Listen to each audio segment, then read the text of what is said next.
Olá, bom dia, boa tarde, boa noite a você ouvinte que está ligado com a gente no primeiro programa CDC em Pauta. Tudo bem por aí? Esse é o podcast da FAMESC, programa que irá tirar suas dúvidas sobre direito do consumidor. Me chamo Giovana e sou professora do curso de Direito da FAMESC em Bom Jesus do Itabapuana. E hoje estou aqui com os alunos do 8º período do Direito para tratarmos de temas bem relevantes na área de defesa do consumidor.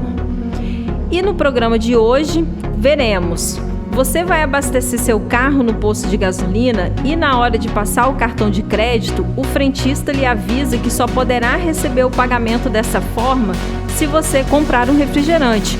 Pode isso? Teremos também aquela noite especial onde está comemorando seu aniversário com os amigos no restaurante e no final vocês são cobrados pelas sobras que deixaram no prato. E agora, o que fazer? Foi para a balada e te cobraram uma taxa mínima de consumação. E agora, você é obrigado a pagar esse valor? O CDC em Pauta está começando.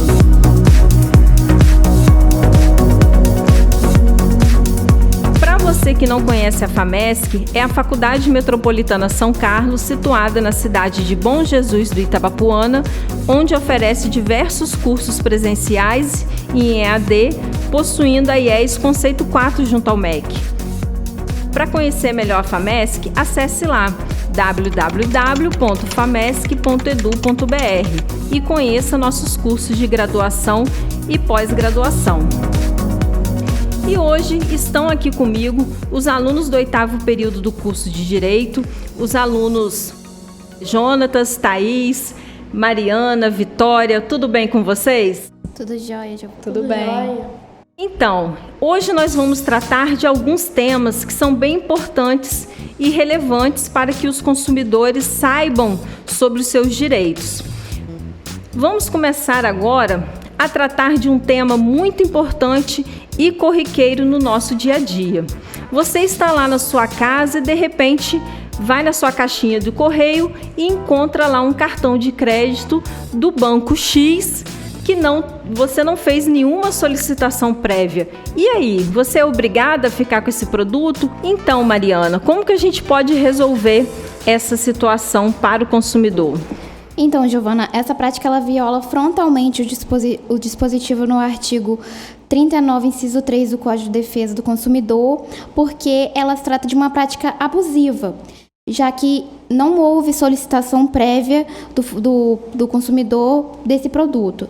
Então, nesse sentido, a Corte Especial do STJ aprovou a súmula 532 para estabelecer que constitui prática comercial abusiva o envio de cartão de crédito sem prévia e expressa solicitação do consumidor, configurando-se ato ilícito, indenizável e sujeito à aplicação de multa administrativa, proibindo que o fornecedor de enviar produtos ou prestar serviço sem solicitação prévia.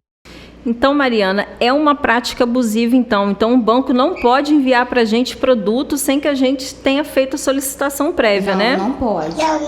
E mais, a Vitória também, que está aqui presente conosco hoje, ela poderia também esclarecer para a gente quais são as outras consequências, né, que o CDC prevê para esse tipo de prática abusiva, né, de quando alguém recebe esse produto sem solicitação prévia? O que o CDC mais prevê sobre isso? O que ele fala sobre isso para a gente?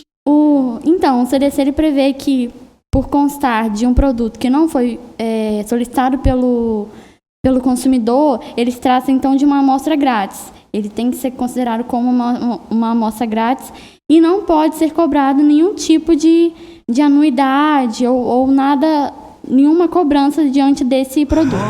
Então quer dizer que se eu receber, Vitória, um cartão de crédito na minha casa sem que eu tenha solicitado, se eu quiser, né, utilizar esse cartão, eu não preciso pagar nem a anuidade dele, é isso? Isso aí, justamente, não precisa de pagar.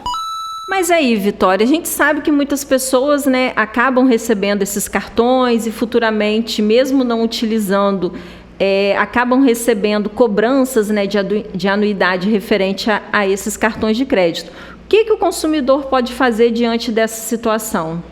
Existem algumas hipóteses de você poder entrar em contato com o banco, né, para tentar resolver esse problema.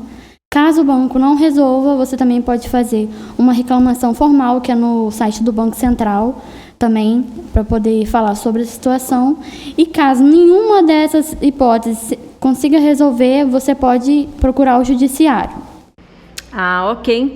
Então fica a dica aí para todos os consumidores, né, que se depararem a essa situação, que não são obrigados, né, a pagar nenhuma tarifa referente a esses produtos recebidos, uma vez que, como a Vitória e a Mariana disseram, trata-se de amostra grátis, então o consumidor não precisa pagar nada sobre isso. Então, dando continuidade aqui ao nosso programa CDC em Pauta, hoje nós estaremos tratando de vários tipos de práticas abusivas, né? Já conversamos aqui com a Vitória e a Mariana referente a produtos entregues sem a solicitação do consumidor, e agora nós vamos conversar com a aluna Thaís. Então, Thaís, hoje nós sabemos que todo mundo aí, esse mundo moderno, a gente se utiliza de computador, celular, e o momento que ele estraga, a gente fica naquela loucura, né? Preciso dele consertado para ontem. Então, se eu tenho um consumidor, a Maria, né, que foi até uma loja para consertar o seu notebook, que estava ali com defeito, ela deixa o produto na loja e quando ela retorna, o fornecedor já consertou o produto, que às vezes é um valor alto, né, desse conserto, e não informou nada a ela previamente. Nesse caso, Thaís, a Maria ela será obrigada a pagar por esse serviço que ela não autorizou previamente? Então, Giovana, de acordo com o artigo 39, seu inciso 6, e o artigo 40, isso configura prática abusiva. E é vedado ao fornecedor executar serviço sem a prévia elaboração de orçamento e autorização expressa do consumidor. E da mesma forma, o artigo 40 do Código de Defesa do Consumidor, ele diz que o fornecedor de serviço será obrigado a entregar ao consumidor orçamento prévio, discriminando o valor da mão de obra, dos materiais e equipamentos a serem empregados, as condições de pagamento, bem como as datas de início e término do serviço. Então, quando viola o que está ali nesses dispositivos, que é o artigo 39, inciso 6 e o artigo 40, configura a prática abusiva e isso não gera obrigação do consumidor a pagar por esse serviço. E, da mesma forma, se ele não resolver dessa forma amigável, dessa forma consensual, de acordo com o dever de informação que aquele fornecedor tem que dar, e de acordo com o princípio da transparência, que se encontra no artigo 46 do Código de Defesa do Consumidor, o consumidor ele pode impugnar os valores cobrados, podendo ir no PROCON ou até mesmo entrando no judiciário. Importante, né, a gente tá passando esse recado para os nossos ouvintes, porque infelizmente muitos fornecedores acabam, né, praticando essas situações de consertar produtos, né, sem fazer ali o prévio orçamento para o consumidor, e chega lá na hora, né, de pagar pelo serviço, o consumidor acaba sendo aí surpreendido, né, por uma cobrança às vezes muito alta. Então, assim, qual o local, onde que o consumidor, Thaís, ele pode, se não resolveu ali a situação amigavelmente com o fornecedor, com o outro órgão administrativo, né, que ele poderia estar procurando para resolver esse problema? Ele pode estar indo no PROCON. Então, o PROCON seria um meio aí, né, de administrativamente resolver a situação, né? Sim, seria. Então tá bom. Então, assim, a gente sempre reforça, né, que hoje, devido às altas demandas, né, que o judiciário tem, é sempre importante, né, a gente estar instruindo os nossos ouvintes a tentar resolver, né, as questões de forma amigável, seja diretamente com a empresa, se não for possível, seja diretamente aí com os órgãos de defesa do consumidor, porque a gente sabe que muita coisa pode ser assim resolvida. Então, mais uma situação em que os consumidores, né, são colocados aí diariamente, né, expostos às práticas abusivas, e quando nós temos aquele consumidor que foi até essas famosas lojas de departamento, né, que existem no nosso país, e foi ali oferecido para ele um cartão para compra na loja e ainda um cartão de crédito sem anuidade. Diante, né, dessa boa oferta, né, a princípio que foi feito ao consumidor, ele aceitou. Só que passados meses depois, esse consumidor recebeu na sua casa uma fatura cobrando a anuidade desse cartão de crédito. E agora, o que esse consumidor pode fazer para resolver essa questão? Para isso, nós estamos hoje aqui com o nosso aluno Jonatas, né, do 8º período do Direito, que vai esclarecer para a gente como o consumidor pode resolver e em que prática, né, o fornecedor está aí violando diante dessa situação narrada. Muito bem. No caso, né, do cartão de crédito oferecido à pessoa, a empresa violando, né, o que ela ofereceu para o consumidor, o consumidor ele pode procurar a gerência quando não atendido pelo vendedor ou pela pessoa ali em primeiro momento a ela, e se a gerência não resolver, ela pode também procurar o PROCON, né? O PROCON da cidade onde ela mora. E caso ela não consiga resolver nem pelas vias administrativas e nem pelo PROCON, aí caberia sim essa pessoa entrar com uma ação judicial em face da empresa que violou a questão do dever de informação. Então, é importante a gente estar ressaltando aqui também, né, o Jonatas, que às vezes o funcionário, por uma falta de conhecimento, né, não consegue resolver a situação. Então é muito importante, né, que esse consumidor venha procurar a gerência da loja, né, porque são pessoas ali que às vezes têm mais conhecimento sobre as normas, né, e poderiam dar uma solução ali para o consumidor de forma rápida, né, e eficiente, fazendo cessar ali essa prática, né, abusiva que está sendo praticada contra ele, não é isso? Isso. Então, assim, é importante também a gente estar ressaltando, né, porque a gente sabe que esse envio dessa fatura, né, cobrando por um valor ali não devido, isso pode trazer outros danos para o consumidor também, né? E isso poderia, esses demais danos, por exemplo, se ele passasse por uma situação constrangedora, que ensejasse ali dano moral, ele poderia pedir esse dano moral também na justiça? Sim, com certeza. Ele poderia sim pedir, né, entrar com uma ação de reparação de dano moral e pedir o dano por conta que às vezes o nome da pessoa pode sujar, né, no Serasa, no SPC, por conta por conta da prática abusiva que a empresa cometeu, né, em face do consumidor. Isso aí, é bem bacana a gente estar trazendo esses casos aqui, essas situações para os nossos ouvintes, porque eu tenho certeza que quem está ligado aqui no nosso programa já passou por alguma dessas situações ou conhece alguém que já passou. Então, a partir de agora, né, vocês já sabem muito bem o que fazer, como resolver essa situação. Fiquem ligados que daqui a pouco nós voltamos, né, com mais um caso, uma situação, um problema, né, para a gente estar conversando aqui com os nossos ouvintes.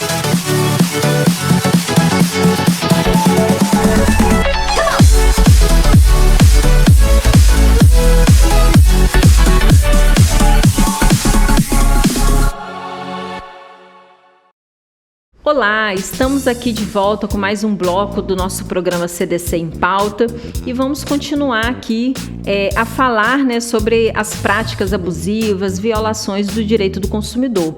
Agora eu estou aqui com os alunos do curso de Direito da FAMESC, né, o Juan, o Alisson, a Ana Luísa. Tudo bem com vocês? Tudo bem. Então, vamos lá, vamos para mais um casozinho, né, para a gente ver o que o consumidor pode fazer diante dessa situação. Imagine que João está ansioso para a estreia do seu filme preferido nos cinemas. Após comprar o bilhete, é barrado na porta de entrada da sala, por estar com um sanduíche que comprou em um restaurante do shopping. E agora, o que João deve fazer? Fala pra gente aí, Juan, qual é a solução para esse problema? Olá a todos os ouvintes que estão ouvindo aqui o nosso programa. Esse é um exemplo claríssimo de venda casada. É uma violação clara do artigo 39, inciso 1º do Código de Defesa do Consumidor. Aliás, ainda tem até um julgado da terceira turma do STJ, recurso especial 1.331.948, né, que é bem expresso, bem claro que que o cinema não pode restringir a liberdade dos clientes. Ou seja, nesse caso, você tem total liberdade de entrar, de ingressar dentro de uma sala de cinema com outros produtos que não seja necessariamente comprado ali. Porque você adquiriu o bilhete para um fim, né, que é o entretenimento, você assistir ali o filme, e não vem incluso ali, no caso, você ter necessariamente comprar ali naquele estabelecimento. Então, esse caso narrado é um caso claro de venda casada e uma violação, claro, ao Código de Defesa do Consumidor. Então, isso é considerado uma venda casada. Então, quer dizer, Juan, que eu posso, então, entrar com cinema mesmo que eu tenha comprado um sanduíche na lanchonete ao lado ali do cinema, né? Sim, pode sim. Você tem todo o direito de assistir seu filme, comprar em outro local, não sendo necessariamente no cinema, na lanchonete do cinema. Interessante, hein? Então, a gente está aqui também hoje com um aluno Alisson, né, do curso de Direito. E, Alisson, explica pra gente o que seria essa venda casada? Como que o CDC conceitua a venda casada? Bom, ouvintes, a venda casada ela é caracterizada quando o consumidor, ao adquirir um produto, leva conjuntamente outro, seja da mesma espécie ou não. O instituto da venda casada pode ser visualizado quando o fornecedor de produtos ou serviços condiciona que o consumidor só pode adquirir o primeiro se adquirir o segundo produto. Interessante esse conceito. Fica claro aí pra gente, então, que a gente pode comprar um produto sem ser obrigado a adquirir um outro conjuntamente, né? Você teria, Alisson, aí algum outro exemplo para deixar bem claro aí para os nossos ouvintes outra situação de venda casada? Sim, o caso concreto que a gente trouxe para poder mostrar é um caso bem peculiar que aconteceu, onde o rapaz estava querendo abastecer o seu carro, ele não tinha o dinheiro para poder pagar à vista e só poderia pagar no cartão. E para poder pagar no cartão, ele teria que comprar um refrigerante no posto de conveniência. Nossa, mas que situação estranha isso, hein? Ele teria mesmo que comprar um refrigerante para poder passar o cartão de crédito? Essa história é real? Sim, verídico. Tem um recurso especial, um julgado do STJ 384284, que diz que não é permitido essa venda casada, no caso dele ter que, se necessário, ele comprar o refrigerante para poder passar esse cartão. Então, aí o posto de gasolina nesse exemplo, então a prática foi considerada uma prática abusiva aí pelo STJ, sim, né? Sim, foi considerado, sim. É um caso até difícil de acreditar, mas vimos aí, né, que não podemos duvidar de nada, né, da imaginação das pessoas aí para tentarem, né, ludibriar os nossos consumidores. Mas aí eu gostaria um pouco de aprofundar mais no tema, que os exemplos aqui que o Juan, o Alisson trouxeram aqui pra gente, ele trata ali da venda casada relacionada a produtos. Será que existiria, Ana Luísa, a venda casada de serviços também? Bom, Giovana e ouvintes, sim, existe a venda casada em todos os âmbitos e principalmente um dos mais vistos e recorridos ao judiciário é em questão aos bancos, que quando a gente vai acionar um empréstimo ou até mesmo algum cheque especial, algum recurso, o banco traz o contrato juntamente com um seguro de vida meio que eles impõem que para poder garantir o pagamento desse empréstimo, desse cheque, alguma dessas opções, necessitará de fazer esse seguro. Porém, é uma venda casada porque você está requisitando o empréstimo, não o seguro. Então, nesse momento, se vê a junção desses meios da violação do CDC, como os meninos já disseram. Então, nesse caso, eu não sou obrigada, se eu vou procurar então um empréstimo no banco, eu não sou obrigada a contratar esse seguro que o banco está impondo aí, né, no contrato?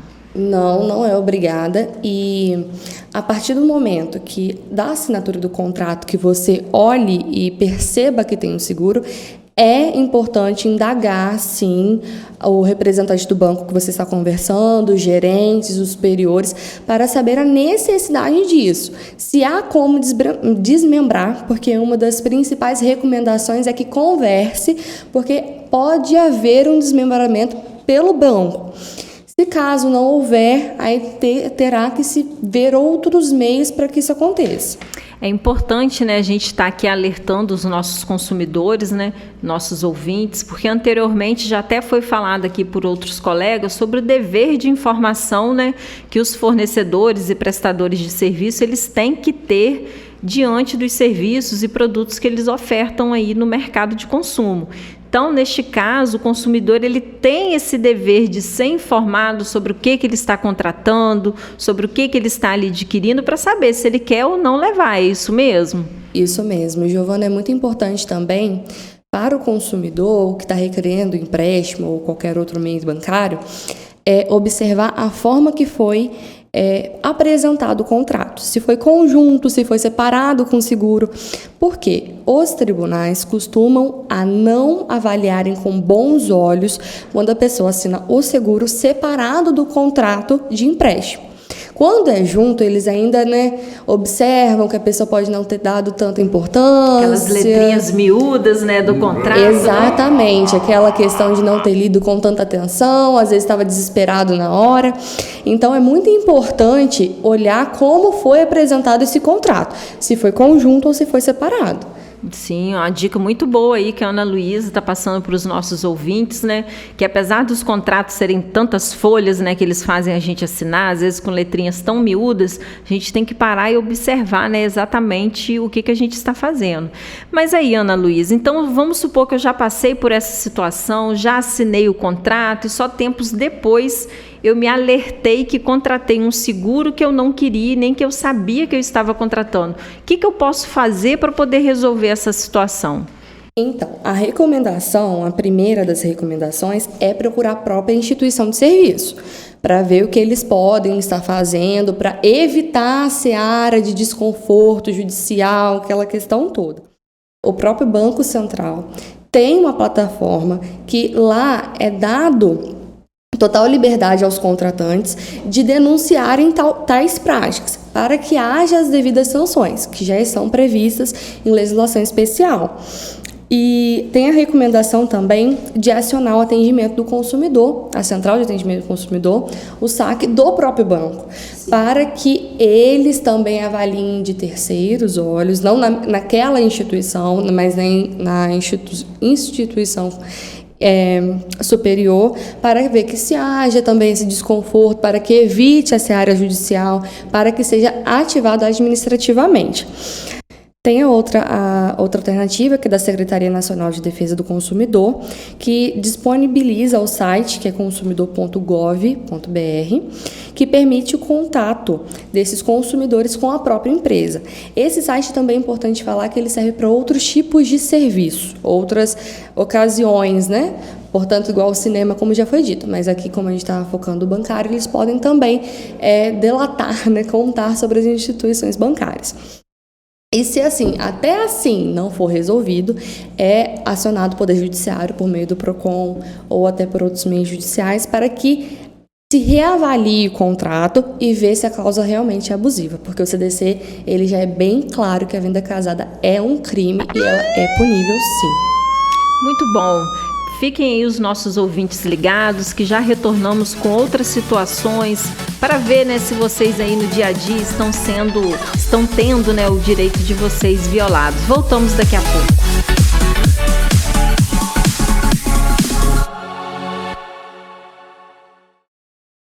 Estamos aqui novamente, para tirar as dúvidas dos nossos ouvintes com relação aos direitos do consumidor. Agora nós estamos aqui com as alunas do 8º período de Direito da FAMESC, a Renata, a Beatriz. E aí, tudo bem com vocês, meninas? Tudo bem. Tudo bem, Giovana? Tudo jóia. Então, vamos aqui trazer algumas situações para os nossos consumidores, para alertarem eles diante de situações que venham a ser expostas. Pensa na seguinte situação: Flamengo na final da Libertadores e você lá doido para comprar um ingresso para poder assistir a grande final do Flamengo na Libertadores. Só que a gente pensa que a venda de ingressos pela internet é algo tranquilo, que você pode fazer da sua casa, mas a gente tem que alertar os nossos consumidores de que eles têm que prestar atenção em algumas situações no momento da compra. Então a Renata, né, vai esclarecer aqui para os nossos ouvintes o que o consumidor deve observar, né, que cuidado ele deve tomar na hora de adquirir esse ingresso pela internet. Então, a primeira coisa é observar se aquele site que ele está entrando é realmente confiável. É bom verificar sempre os dados do fornecedor, se possui canal de atendimento ao consumidor, que seja de fácil acesso para ele, caso tenha alguma dúvida ou caso precise resolver algum tipo de problema. E segundo, é muito importante estar sempre observando na hora lá do pagamento se os dados pessoais da pessoa tá sendo protegido. E a gente observa isso ali em cima, perto da onde fica o endereço do site, um cadeadinho pequenininho na frente, assim, que fica aparecendo. Se ele estiver aparecendo, significa que está tudo protegido, senão é bom ter um certo cuidado. Bem interessante essa sua dica, Renata. Então, os nossos ouvintes aí, fiquem ligados e observar se tem esse cadeadozinho aí para proteger os seus dados, né? Que a gente sabe que hoje, né, a internet aí pode expor todos os seus dados pessoais, então é bom a gente ter esse tipo de cuidado. Mas, Renata, e se eu já tiver comprado esse meu ingresso para a final da Libertadores e me arrepender, não vai dar para eu ir, enfim, a passagem achei muito cara, eu tenho como restituir esse dinheiro que eu comprei com esse ingresso, eu posso devolver? Como que fica essa situação? Então, é muito importante observar que, de acordo com o artigo 49 do Código de Defesa do Consumidor, ele tem até 7 dias contados ou a partir da data de aquisição ou da entrega do ingresso para poder estar cancelando essa compra. E o cancelamento do evento também, ou mudança no horário, anulação de alguma atração, isso também dá direito ao consumidor de receber o valor integral que ele pagou pelo ingresso. Então o CDC ele me protege, então, em algumas situações onde a empresa ela é obrigada a devolver meu dinheiro, né? Sim, sim. Agora, Renata, eu me lembrei aqui de uma situação também. Quando eu comprei uma vez um ingresso pela internet para assistir um show, tinha lá, junto com o valor do ingresso, tinha uma taxazinha escrito taxa de conveniência lá, junto com o valor que eu estava pagando. Essa taxa ela é devida? Eu achei tão estranha essa cobrança. Esclarece aí para os nossos ouvintes se essa taxa é legal, não é? Em que consiste essa taxa de conveniência? Então, essa taxa ela é ilegal. É o que o CDC chama de uma venda casada. É uma venda casada que transfere ao consumidor de forma indevida o risco de atividade comercial do fornecedor ao consumidor. Porque o custo operacional da venda pela internet é do fornecedor. O consumidor não tem dever nenhum de pagar essa custa. Tanto que já temos até uma decisão no STJ, né, que é o RESP 1737428, que fala sobre essa cobrança indevida aí. Bem bacana. Então quer dizer que eu paguei sem dever essa taxa de conveniência no meu show, né? E aí, mas será que eu posso buscar essa restituição do meu dinheiro, já que é uma cobrança, né, tida como indevida? Pode sim, com certeza. O bom é sempre a gente primeiro tentar direto com a empresa, né? Que às vezes ali em contato com eles consegue um acordo amigável, que aí evita os meios judiciais. Mas caso não dê certo ou o consumidor não queira ir direto à empresa, ele pode procurar ter um site que é o www.consumidor.gov.br, que ele é do Ministério da Justiça, que já cuida desses casos, né? Ou ele pode ir direto ao PROCON. Se nenhuma dessas formas der certo, pode ir direto ao Tribunal de Justiça e entrar com uma ação. Bacana, Renata. E fica aí a dica para os nossos ouvintes, né, para se ligarem nesse momento aí de realizarem a compra pela internet. Mas e agora, gente? Vamos mudar, né? Estamos aí para entrar na estação mais esperada do ano, que é o verão. Todo mundo quer praia, sol, curtição.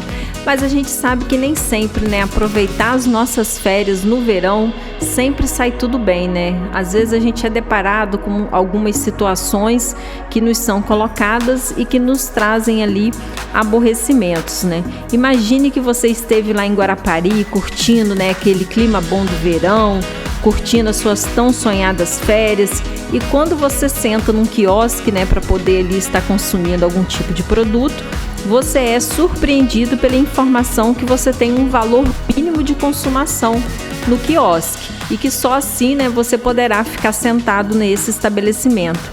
E aí, Beatriz, esclarece para os nossos ouvintes, isso também é considerado uma prática abusiva ou o quiosque pode realmente cobrar, né, do consumidor essa taxa de consumação mínima?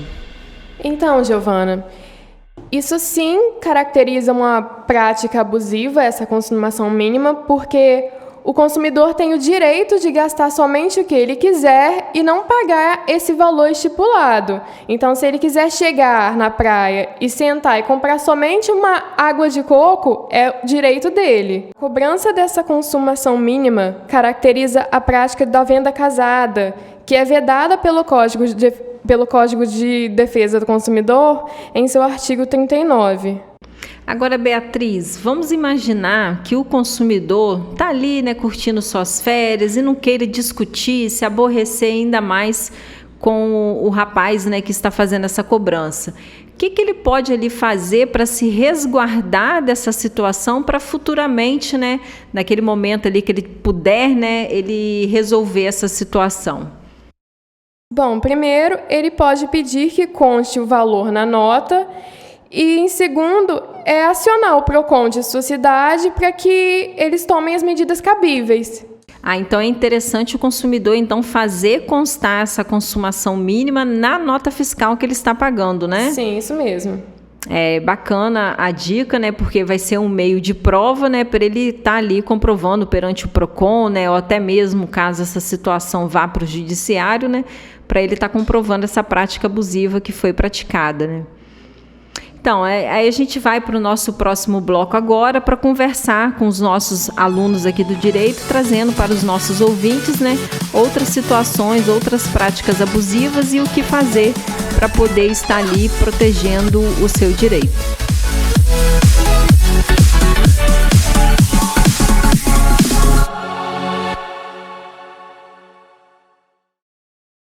Olá, ouvintes! Estamos aqui mais uma vez para tirar as suas dúvidas sobre os direitos do consumidor. Agora estamos aqui com os alunos do 8º período de Direito da FAMESC, os alunos Cal Williams, Cíntia, Fábio, tudo bem com vocês? Tudo jóia. Tudo jóia, boa noite. Tudo bem, boa noite, professor Giovana. Tudo bem, então, vamos aqui agora ajudar, né, os nossos ouvintes a esclarecer algumas situações em que eles são colocados no dia a dia e como que esses consumidores, né, podem se proteger diante dos seus direitos violados. Imagine a seguinte situação, aquela noite especial onde você está comemorando o seu aniversário com os amigos no restaurante e no final da noite vocês são surpreendidos pela cobrança das sobras que deixaram no prato. E agora? Todos são obrigados a pagar por essa taxa? Explica pra gente aí, Cal Williams, o que o consumidor pode fazer diante dessa situação? Inicialmente respondendo, a resposta é que não, ele não deve pagar por essa taxa. Essa taxa é popularmente conhecida como a taxa de desperdício. Consiste, como narrado no caso, na figura do terminou o dia, o cliente já pagou pelo seu prato, então só que ele deixou um resto da sua comida ali e o estabelecimento veda que ele deixe esse resto de comida e aplica uma taxa sobre aquilo que ele já comeu, ou seja, um valor não estipulado anteriormente. Só que essa taxa é realizada por muitos restaurantes. É uma taxa considerada uma atitude abusiva pelo estabelecimento comercial, sendo que muitas vezes até mesmo os responsáveis pelo estabelecimento comercial, ele impede que os clientes ou o cliente deixe o estabelecimento comercial, que reafirma aquela conduta inicialmente apenas contra o consumidor abusivo, podendo gerar até alguns aspectos penais dela. No tocante aos aspectos que o consumidor pode tomar frente a isso, ele pode, inicialmente, é interessante que ele contate o gerente do local, relate a situação, mas mesmo assim, caso insista na cobrança, o consumidor possui o direito de exigir a descrição daquela taxa na nota fiscal do produto. É bem interessante a gente observar, né, essas dicas que vocês estão passando aqui para os nossos ouvintes, né, para caso eles se depararem com esse tipo de situação, eles saberem ali como resolver.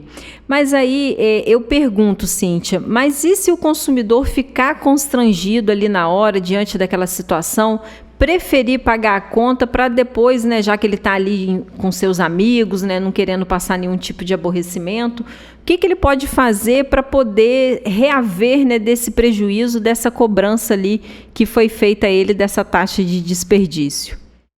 Então, acontecendo dele pagar a taxa de desperdício, ele poderá pedir uma nota fiscal constando a discriminação do valor pago nessa taxa, para que, posteriormente, ele recorra aos órgãos de defesa do consumidor, pedindo a restituição desse valor, visto que a cobrança dessa taxa de desperdício é uma prática abusiva de vantagem manifestamente excessiva para o consumidor. Bacana, hein? É bom a gente sempre estar alerta, né? Que no nosso dia a dia a gente sempre é exposto, né, a esses tipos de cobrança e às vezes por vergonha, né, Cíntia? A gente acaba pagando por uma coisa que não é devida, né? A gente às vezes não procura saber dessa cobrança, enfim. E a gente acaba pagando por algo que não deveríamos pagar. Mas, Fábio, diga uma coisa aqui para os nossos ouvintes. E se você estiver ali no restaurante, você ali constrangido com aquela situação, você não tem como pagar aquilo ali e o restaurante te impede de sair do estabelecimento sem o pagamento dessa taxa? O que o consumidor pode fazer nesse momento? Bem, nesse momento nós estamos considerando uma hipótese de cerceamento da liberdade, né? Na hipótese de o cliente não querer pagar ou não poder pagar para evitar aquele constrangimento, mesmo que ele pudesse fazer isso aí e pleitear posteriormente a restituição desse valor pago indevidamente, o cliente pode, nesse caso, solicitar a presença da polícia militar, relatar, narrar o fato, para que possa ser garantido o direito dele de fazer o uso da liberdade que ele tem, de ir e vir, caso ele seja constrangido, caso ele sinta que a sua liberdade está sendo cerceada. Então aí, ouvintes, fiquem ligados nas nossas dicas de direito do consumidor. Já voltamos com mais dicas para que vocês fiquem aí ligados, né, sobre como proceder diante de uma prática abusiva.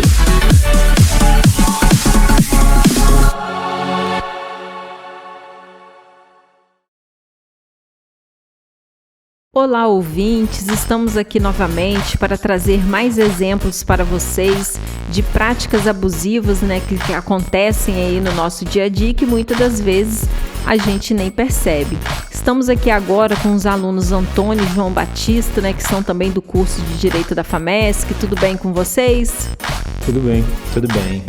Então, vamos ajudar, né, os nossos ouvintes aqui, né, a se proteger de eventuais violações aos seus direitos. Imagine a seguinte situação: uma idosa lá com seus 74 anos de idade recebe a ligação de uma empresa oferecendo um produto onde ela pagaria por esse produto apenas o valor de R$100. Todavia, quando ela recebe esse produto em casa, ela é surpreendida por uma cobrança de que agora esse produto custa 5 vezes mais do que o valor inicialmente informado por ela por telefone. E aí, João Batista, como resolver essa questão da nossa ouvinte? Boa noite, professora Giovana. Boa noite, Antônio. Olha, tem jeito. Como resolver esse caso? O artigo 49 do CDC diz que o consumidor ele pode desistir do contrato no prazo de 7 dias a contar da sua assinatura ou do ato do recebimento do produto ou serviço, sempre que a contratação de fornecimento de produto e serviço ocorrer fora do estabelecimento comercial, especialmente por telefone ou domicílio. Foi o caso da nossa amiga, que ela recebeu um telefonema da empresa e se deparou com essa situação que o valor que veio nos boletos não coadunava com um acordo feito por telefone. Esse tipo de acordo feito por telefone é muito difícil comprovar esse acordo por telefone, porque muitas das vezes essa ligação ela não é gravada. Então, o que a pessoa ela pode fazer? Ela pode fazer uso desse dispositivo legal, do artigo 49, e devolver a mercadoria, fazer uso desses 7 dias, né, que é chamado de período de arrependimento, e devolver essa mercadoria. Então, João, é bacana a gente também reforçar, né, para os nossos ouvintes que quando ela se valer, né, desse seu direito de arrependimento, ela guardar esse comprovante de postagem dos Correios, né? Porque ela vai precisar desse documento até para poder instruir a sua petição inicial numa eventual demanda judicial. Os nossos ouvintes têm que ficar ligados, né, que quando a gente trata, né, diante dessas violações do direito do consumidor, esse consumidor ele tem que fazer um mínimo, né, de provas, né, daquilo que ele alega. Então, neste caso aí, é muito importante que se guarde esse comprovante para mostrar que ele se arrependeu da compra dentro do prazo legal aí previsto no artigo 49. Agora, João, esclarece aqui para a gente. Vamos supor que mesmo esse produto tendo sido devolvido, né, dentro do prazo, vamos supor, né, que alguns meses depois essa nossa ouvinte, né, ela tenha recebido em sua casa uma carta de que o nome dela foi negativado diante do não pagamento dos boletos, né, desse produto que ela já chegou a devolver. O que ela pode fazer diante dessa situação? Ela vai recorrer, né, ao Poder Judiciário e, então, orientada, claro, o seu advogado, né, vai entrar com uma ação declaratória de inexistência de débito, onde o juiz vai decretar que o nome dela seja retirado do SPC, do Serasa, onde o nome dela foi inscrito. Aí é nessa hora que aquele comprovante de postagem vai fazer toda a diferença nessa ação da nossa ouvinte, né? Porque esse comprovante vai provar, mostrar, né, que a pessoa agiu de boa fé e de que vai servir para poder instruir essa petição inicial e ela alcançar do Poder Judiciário essa tutela. Agora, João, e se além dessa declaração, né, de inexistência do débito, essa nossa assistida ela poderia estar pleiteando, por exemplo, um pedido de danos morais diante dessa situação, né, que ela passou? Esse é o entendimento, professora Giovana, do STJ, que esses ato abusivo, né, de que acaba violando, manchando, né, a honra da pessoa, porque essa situação deixa a pessoa num estado constrangedor, principalmente se for uma pessoa que zela pelo seu nome, né? Sim, com certeza. E o STJ tem esse entendimento que, trazendo danos para a pessoa, ela pode sim requerer o dano moral.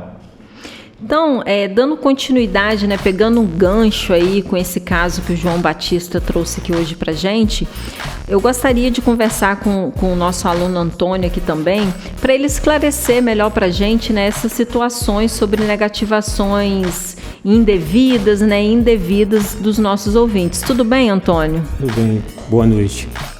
Então, Antônio, qual é o cuidado que as empresas têm que tomar ao negativar o nome das pessoas? Existem alguns requisitos, a lei exige que a empresa tome alguns cuidados, né, diante dessa inscrição? Em primeiro lugar, a notificação tem que ser enviada, né? Essa notificação tem que ser expressa, até mesmo para o consumidor poder pagar essa dívida. Porque se é uma dívida que ele possui, né, ele tem que ter essa oportunidade, diante de ter o nome dele sujo, né, de pagamento dessa dívida. Agora, Antônio, esclarece aqui pra gente. Se essa negativação ela for indevida, nesse caso, o consumidor ele tem direito a ser indenizado por eventuais danos que ele venha a sofrer? Sim. O STJ, nessa súmula 385, diz que é cabível ele receber esse dano moral. Sim, bacana. Agora, imagine a seguinte situação, Antônio. E se esse consumidor ele possui uma negativação indevida, mas ele já tem cadastros ali pré-existentes, né, nos órgãos de restrição ao créditos, mas de dívidas devidas. Nessa situação, o consumidor ele tem direito a ser indenizado por eventuais danos morais dessa inscrição indevida? Não, neste caso não. Conforme a súmula do STJ também, a súmula 323, ele pode exigir a retirada dele desse cadastro, mas não terá o direito da indenização por danos morais. Então essa dívida indevida, ele tem o direito de retirar isso do cadastro dele, né? Isso. Muito bom. São dicas aqui importantes, né? Porque a gente sabe que hoje, infelizmente, existem muitas empresas que estão negativando, né, os nossos consumidores de forma indevida, diante de documentos, né, de CPF e tudo mais que são aí clonados, e vira e mexe a gente vê aí pessoas passando por esse tipo de situação. Então essas dicas aí são bem válidas, né, para que os consumidores fiquem ligados sobre o que fazer, né, quais direitos eles têm diante desse tipo de situação.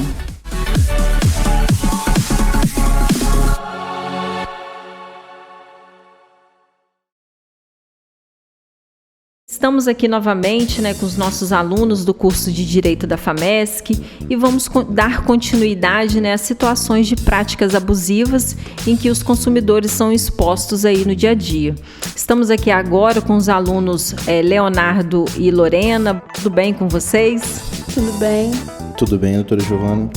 Então, vamos aqui trazer algumas situações, né, para a gente estar finalizando hoje o nosso primeiro programa, né, CDC em Pauta, para deixar sempre os nossos consumidores bem informados.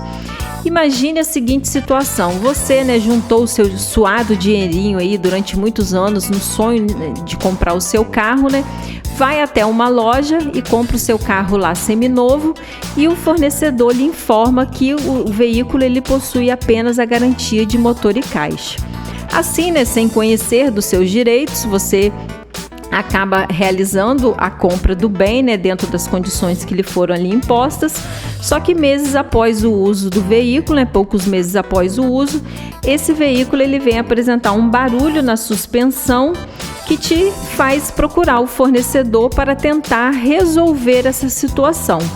Só que quando você procura esse fornecedor, ele te surpreende com a informação de que a garantia não cobre a suspensão do veículo, já que a garantia era apenas do motor e caixa pelo prazo de 90 dias ou 5.000 quilômetros rodados. E aí, Leonardo, o que o consumidor pode fazer diante dessa situação? O fornecedor tem razão, já que ele informou, né, no momento da compra que a garantia era só de motor e caixa? Primeiramente, quero agradecer a todos que ouvem neste momento o nosso primeiro podcast e que é de grande valia e informação a todos aqueles que, por um motivo ou outro, acabam tendo um conhecimento maior nos seus direitos. Esse é um fato que ocorreu e creio que ocorre todos os dias em diversas transações de compra e venda de veículos.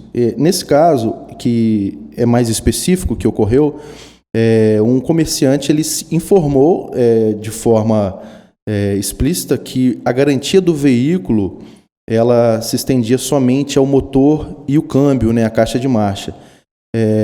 E esse veículo, após 25 dias de adquirido, ele veio a apresentar um barulho Então ele já tinha um vício ali oculto e ele veio apresentar esse problema e ser identificado após 25 dias de uso. Esse veículo foi levado ao conhecimento do lojista que vendeu o produto e o mesmo, ele levou esse veículo ao mecânico, né, ao mecânico de confiança, ao mecânico que seria designado por ele, para que relatasse e acareasse na hora qual seria o problema realmente que estava fazendo esse barulho. E nesse fato ocorreu que foi constatado que o barulho ele vinha de uma peça da parte de suspensão do carro, uma parte de tração, que seria o semi-eixo do veículo. Que não era uma parte muito barata e que essa garantia que ele deu na venda do veículo, ele não teria como estender essa garantia a essa parte do veículo, pois essa garantia é fornecida por ele contratualmente e ela teria só a extensão do motor e a caixa de marcha. Só que dessa forma que a gente acaba enxergando esse problema, a gente vê que essas garantias impostas praticamente pelos comerciantes, né, vendedores de veículos, é uma forma praticamente de se isentarem de certos compromissos e responsabilidades, se tratando de um bem durável que é o próprio veículo. E os consumidores que por diversas vezes aí estão aí comercializando, comprando, vendendo e não têm esse conhecimento e acabam realmente sendo lesados quando ocorre algum tipo de problema no veículo. Obviamente que problemas comuns, simples, uma queima de uma lâmpada ou qualquer outro tipo que seja de pequeno valor, até ínfimo, a gente não teria esse se indispor, até mesmo reclamar por isso. Seria uma questão de bom senso. Porém, quando ocorre um tipo de problemas esses tipos de problemas que tem um valor mais alto, né, um valor que consideravelmente vai prejudicar o consumidor, o seu orçamento, ele realmente tem que ser levado a conhecimento desse fornecedor que te vendeu o veículo. E a gente está amparado no Código de Defesa do Consumidor por se tratar de um produto durável. No seu artigo 18, o próprio Código de Defesa do Consumidor, se tratando de uma relação consumerista entre cliente e vendedor, que é um vendedor habitual de veículos, os lojistas praticamente, ele vem falando no seu artigo 18 do Código de Defesa do Consumidor o seguinte, que os fornecedores de produtos de consumos duráveis ou não respondem solidariamente pelos vícios da qualidade ou quantidade que tornem-os impróprios e inadequados ao consumo a que se destina ou lhes diminua o valor, assim como por aqueles decorrentes da disparidade com a indicação constante no recipiente, embalagem, rotulagem ou mensagem publicitária respeitando as variações decorrentes de sua natureza, podendo o consumidor exigir a substituição das partes viciadas. Então, se a gente olhar bem para dentro do código, ele já fala que a gente tem essa garantia do produto durável, que ele pode ser levado em conhecimento, sim, daquele que te forneceu. E no seu artigo 23, também diz que a ignorância do fornecedor sobre os vícios da qualidade pela inadequação do produto e serviço não exime de responsabilidade. Isso quer dizer o quê? Que aquele vendedor, aquele comerciante que te vendeu o veículo, ele não pode alegar ignorância, ou não pode alegar que ele não sabia daquele problema. É por isso que existe a garantia. E a gente vê no próprio o Código de Defesa do Consumidor, no artigo 26, vocês, todos nós, né, temos um direito de reclamar pelos vícios aparentes ou de fácil constatação em até 90 dias, se tratando de um produto durável. O veículo, ele é considerado um produto durável. Então, nós temos 90 dias para reclamar deste problema. Então, Leonardo, para esclarecer aqui ainda mais para os nossos ouvintes, mesmo então esse veículo dele sendo um veículo seminovo, ele está amparado por essa garantia aí do artigo 26, inciso 2 do CDC que você acabou de ler aí para a gente? Com certeza. Não só esse veículo, como qualquer outro veículo. Poderia ser um Chevetezinho 72 comprado que ele teria essa mesma garantia. Como eu falei, certos tipos de problema que sejam simples ou então praticamente irrisórios, não valeria a pena você se recorrer e reclamar isso a quem te vendeu o veículo. Mas se tratando de um problema que tem uma gravidade maior e que vai lesionar aí o seu orçamento, temos sim que reclamar. E vale acrescentar ainda que perante o CDC a garantia contratual, que é aquela garantia que ele te propôs na hora da venda, ela não sobrepõe a garantia legal, mesmo que essa garantia ela seja convencionada na hora da venda do veículo, sendo que ele estipula que é só motor e caixa de marcha. Então essa garantia contratual e a legal, elas se somam, né? Exatamente. Apesar dele não ter especificado que a garantia legal estava no contrato, essa garantia é explícita. Essa garantia ela existe no momento da compra. E se ele designou que você tem uma garantia de motor e caixa, automaticamente ele está te dando uma garantia extra de um tempo maior ainda sobre o motor e caixa. Obviamente você teria essa garantia legal dos 90 dias e como ele colocou em contrato, você teria mais 90 dias de motor e caixa. Sim, é bacana, Leonardo, estar esclarecendo aqui essa situação, que eu tenho certeza que tem algum ouvinte aí ligado, né, no nosso podcast e que já passou por algum tipo de situação parecida. Agora, Leonardo, a partir do momento que esse consumidor ele informa o fornecedor, né, desse vício, né, que apresentou no veículo, qual é o prazo que esse fornecedor tem para sanar esse vício? O fornecedor ele tem um prazo de 30 dias para poder sanar esse vício. Não conseguindo resolver esse problema, pode convencionar que ele tenha mais 30 dias para que resolva esse tipo de problema. No caso da não solução desse problema, pode o consumidor optar pela devolução do dinheiro, abatimento do preço, ou até devolução, a troca do produto por um de igual valor ou que vá satisfazer ele. Mas que não se exima de forma alguma aquele vendedor de prestar uma garantia total do veículo que você tem adquirido. Muito bem, aí anotem as dicas, né, do nosso aluno Leonardo, que são dicas importantes aí para que você possa se proteger, né, de eventual prática abusiva, de eventual violação do seu direito do consumidor que você tenha sido violado. Para a gente ir finalizando o nosso programa de hoje, vamos conversar também com a aluna Lorena, né, do curso de Direito aqui da FAMESC, onde ela vai trazer para a gente uma situação em que você possui um contrato, né, de serviço, né, de, por exemplo, como um plano de saúde, e de repente no decorrer desse contrato o valor, né, da mensalidade acaba sofrendo um reajuste altíssimo, sem que houvesse previsão contratual e muito menos tenha havido, né, a informação desse reajuste ao consumidor. E aí, Lorena, o que esse consumidor pode fazer diante de tal situação? Então, professora, isso se trata de uma cláusula abusiva e o consumidor está amparado pelo artigo 39 do CDC. Ele pode buscar a revisão desse reajuste por ter violado o princípio da informação previsto no CDC. Muito bem, aí finalizamos o nosso programa de hoje com mais uma dica importante, né, sobre direito do consumidor. E aí, vocês gostaram de estar participando da gravação desse podcast?